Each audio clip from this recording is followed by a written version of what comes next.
பாருங்க, மத்தேயு எழுதின சுவிசேஷம் 4ஆம் அதிகாரம் 10வது வசனத்தை பார்க்கும் பொழுது, அப்பொழுது இயேசு, அப்பாலே போ சாத்தானே, உன் தேவனாகிய கர்த்தரை பணிந்து கொண்டு அவர் ஒருவருக்கே ஆராதனை செய்வாயாக என்று எழுதியிருக்கிறதே என்றார்.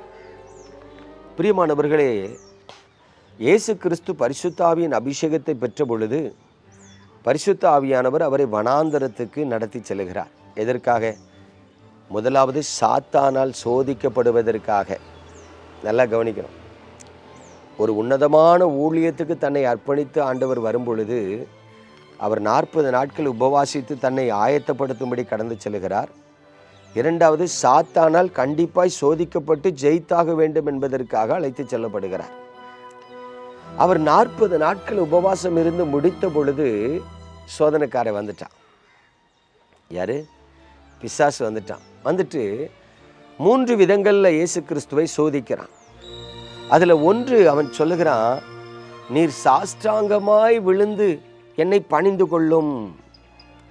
நீர் சாஷ்டாங்கமாய் விழுந்து என்னை பணிந்து கொண்டால் நான் இந்த உலகத்தை உங்கள் கையில் தந்துடுறேன் என்று சொல்லி பிசாசானவன் இயேசுவின் இடத்துல பேசுகிறதை பார்க்கிறோம். அப்பொழுது பாருங்க, இயேசப்பா, அப்பாலே போ சாத்தானே, சி தூரப்பா, தேவனாகிய கர்த்தர் ஒருவர் தான் ஆராதனைக்குரியவர், அவரை தான் தொழுது கொள்ளணும், அவரை தான் பணிந்து கொள்ளணும், நீ யாருடா? பாருங்க, இந்த சாத்தானை கடிந்து கொண்டார், அவன் அவரை விட்டு விலகி போனான் என்று வேதம் சொல்லுகிறது. எனக்கு அன்பான தேவனுடைய பிள்ளைகளை எதற்காக சொல்லுகிறேன்னா, சில தேவ பிள்ளைகள் வாழ்க்கையில் உண்மையிலே பிசாசு மூலமாக சில போராட்டங்கள் வருது. சில நேரம் காலையிலேயே அசுத்தமான எண்ணம் சிந்தைக்குள்ள ஓடும். அப்போ உடனே என்ன பண்ண தெரியுமா? இயேசுவின் நாமத்தில் பொல்லாத ஆவியை கடிந்து கொண்டு பாருங்க, அந்த அசுத்த எண்ணம் உங்களை விட்டு விலகிரும். சில நேரம் காலையிலே சோம்பேறித்தனமாக இருக்கும், படுத்து தூங்கணும் போல இருக்கும். அப்போ உடனே என்ன சொல்லணும்? இயேசுவின் நாமத்தில் எனக்கு ஒரு புதுபலன் உண்டாவதாக, என் சரீரத்தின் அசதிகள் மறைந்து போவதாக, இயேசுவின் நாமத்தில் என்னை பலவீனப்படுத்துகிற கிரியைகளை, ஆவிகளை இயேசுவின் நாமத்தில் கடிந்து கொள்கிறேன். போ, கடிந்து கொண்டு பாருங்க, ஒரு உற்சாகமான ஆவி உங்களை தாங்க. பிரியமான தேவனுடைய பிள்ளைகளை, சில நேரம் நல்லா பைபிள் வாசித்து ஜெபம் பண்ணிட்டு வருவோம். நமக்கு சில மனிதர்களை பார்த்தா காரணமே இல்லாமல் கோபமும் எரிச்சலும் வரும். அப்போ தேவ சமூகத்தில் அப்படியே அமர்ந்திருக்கணும். ஆண்டவரே, நான் உங்கள் பிள்ளை இல்ல, ஏன் எனக்குள்ள இப்படிப்பட்ட காரியங்கள் வருகிறது? அதை தேவ சமூகத்தில் வைத்து ஜெபிக்கும் பொழுது அங்கே சில மாம்சத்தின் கிரியைகள், பிசாசின் தந்திரங்கள் அழிக்கப்படுகிறத நீங்கள் பார்ப்பீங்க. எதுக்காக அதை சொல்கிறேன்னா, அநேகம் தேவ பிள்ளைகள் பிசாசை கடிந்து கொள்ளுவதே இல்லை, ஆகவே விழுந்து போகிறாங்க. ஒரு வாலிப சகோதரனிடத்தில் பேசி கொண்டிருந்தேன். அவன் சொன்னான், அன்னை மாதத்துக்கு ஒரு விசை என் சிந்தையில் அல்லது என் சொப்பனத்தில் நான் ஏதோ ஒரு அந்நிய பெண்ணோடு சந்தோஷமாக இருக்கிற மாதிரி, அந்த பெண்ணுக்கு பின்னாடி போகிற மாதிரி எனக்கு அடிக்கடி சொப்பனம் வருது. அதே மாதிரி நானும் ஒரு பாவத்தில் விழுந்து விடுகிறேன் என்று சொன்னான். நானும் அழுது அழுது ஜெபிக்கிறேன், எனக்கு விடுதலையே இல்லை என்று சொன்னான். அப்பொழுது நான் சொன்னேன், எப்பா, நீ அழுது ஜெபிக்கிறதுனால ஆண்டவர் உனக்கு இரக்கம் பாராட்டுறாரு. என்னைக்கு உனக்கு பாவ இச்சை வந்து உன்னை சோதிக்கிறதோ அதுக்கு முந்தின நாள் தான் அவர் உனக்கு சொப்பனம் தந்திருப்பார், அப்படித்தானே என்று கேட்டேன். அவன் யோசித்து பார்த்துட்டு ஆமாண்ணே அப்படின்னா. அப்போ நான் சொன்னேன், கர்த்தர் உனக்கு தீங்கு வருகிறதுக்கு முன்பு சொப்பனத்தில் காண்பிக்கிறார், மகனே கவனமாக இருந்துக்க, ஒரு பாவ போராட்டம் வரப்போகுது, அதில் நீ விழுந்துடக்கூடாதுன்னு முன்பதாகவே உனக்கு சொப்பனத்தை காமிக்கார். அப்போ நீ கருத்தாக உட்கார்ந்து ஜெபித்தின்னா அந்த பாவ சோதனைக்கு ஒன்று விலக்கி காத்து கொள்ளலாம்.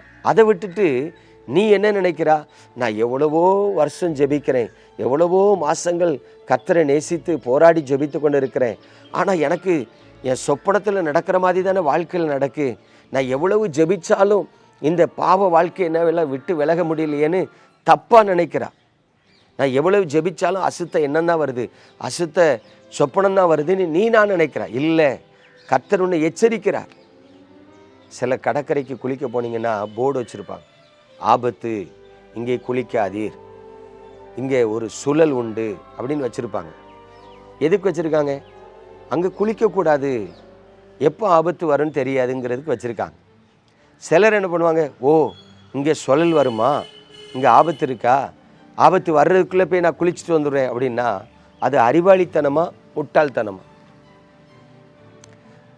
பைபிளில் ஒரு வசனம் உண்டு, எவ்வகையான பட்சியானாலும் சரி அதன் கண்களுக்கு முன்பு வலையை விரிக்கிறது விருதா. இப்போ புறா பிடிக்கணும்னு நினைக்கிங்க, ஒரு இறையை போட்டுட்டு வலையை விரித்து அந்த புறா கண்களுக்கு முன்னாடி வச்சா அந்த புறா அதில் இறை பிறக்குமா? நிறைய குருவிகளை பிடிக்கணும்னு நினைக்கிறீங்க, அந்த குருவிகளின் கண்களுக்கு முன்பு வலையை விரித்து இறை போட்டால் வருமா? வராது. ஆனால் மனுஷன் மட்டும்தான் ஒரு தப்பு ஆபத்து வரப்போகுதுன்னா நெடுக போய் முட்டாள்தனமாக தண்டிக்கப்படுகிறாங்க.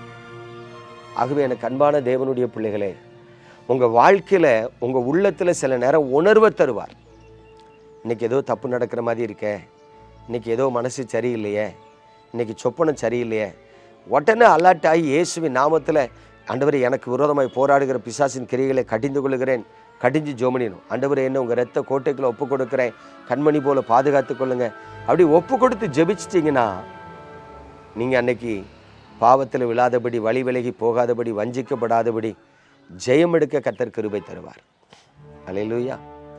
பிரியமானவர்களே, உங்கள் சிந்தையில், எண்ணங்களில், மனசில் போராடுகிற பிசாசின் கிரியைகளை கடிந்து கொள்ளுங்க, வெற்றியுள்ள வாழ்க்கை வாழ்வீங்க. நம்ம ஜெபிப்போமா? எங்கள் அன்பின் பரலோக தகப்பனே, பரிசுத்தமான இந்த காலை வேலைக்காக உமக்கு ஸ்தோத்திரம். உமது கிருபையின் கரத்தில் உமது பிள்ளைகளை தருகிறேன். தேவரீர் உம்முடைய பிள்ளைகளை ஆசீர்வதிப்பீராக. தேவரீர் உங்கள் பரிசுத்த நாமத்தை மகிமைப்படுத்துவீராக. தேவரீர் உமது இரக்கத்தை உமது பிள்ளைகளுக்கு காண்பித்து உடைய பிள்ளைகள் வாழ்ந்து மகிழ்ந்து சுகமாயிருக்க கிருபை செய்யும். இயேசு கிறிஸ்துவின் அற்புத நாமத்தில் ஜெபிக்கிறேன் நல்ல பிதாவே, ஆமென்.